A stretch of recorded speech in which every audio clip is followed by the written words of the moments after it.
Dès que le soleil a percé l'horizon, elle est partie. Elle a descendu, elle court, elle court, elle court, elle court, elle court, elle court, franc est, toujours vers l'est.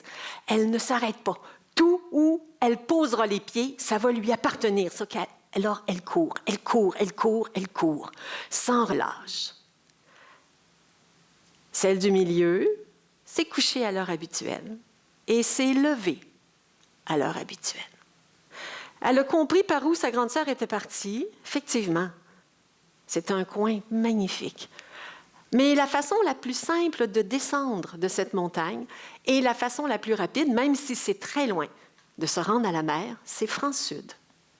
Fait qu'elle aussi, elle a préparé un petit goûter. Puis elle s'est dit, c'est pas les terres les plus fertiles, mais par là, il y a des vergers, il y a des fleurs. J'aurai même le temps des fois de m'arrêter et juste de savourer d'être là. Quand elle a commencé à descendre, un petit oiseau s'est précipité et est allé prévenir la plus vieille. Votre sœur est maintenant en route. La plus vieille connaissait bien l'autre sœur, savait à quelle heure elle se levait, savait le temps que ça lui prenait pour se préparer et se mettre en route. Là, elle a allumé l'heure qui était France-Sud, effectivement, pour rejoindre la mer, France-Sud. Mais il y a encore temps à voir, il y a encore temps à saisir.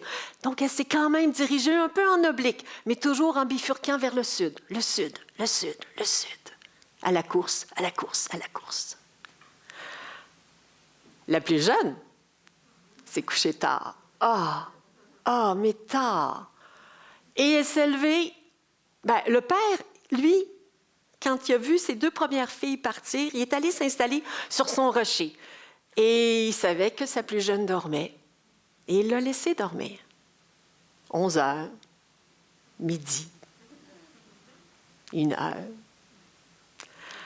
Elle s'est réveillée avec le sourire d'une nuit magique, royale, magnifique.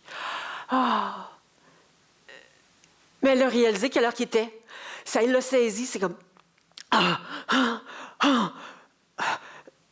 OK, elle savait par où les autres étaient partis. Se rendre au sud. Effectivement, c'est le chemin le plus simple, mais elle n'a pas le temps. Elle n'a pas le temps.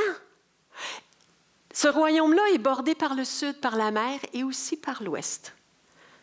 Et la distance géographique la plus courte, c'est vers l'ouest. Mais c'est de ce côté-là de la montagne, c'est des falaises. C'est des précipices. C'est impensable. Mais elle est la spécialiste de l'impensable. Fait qu'elle a décidé de descendre par là.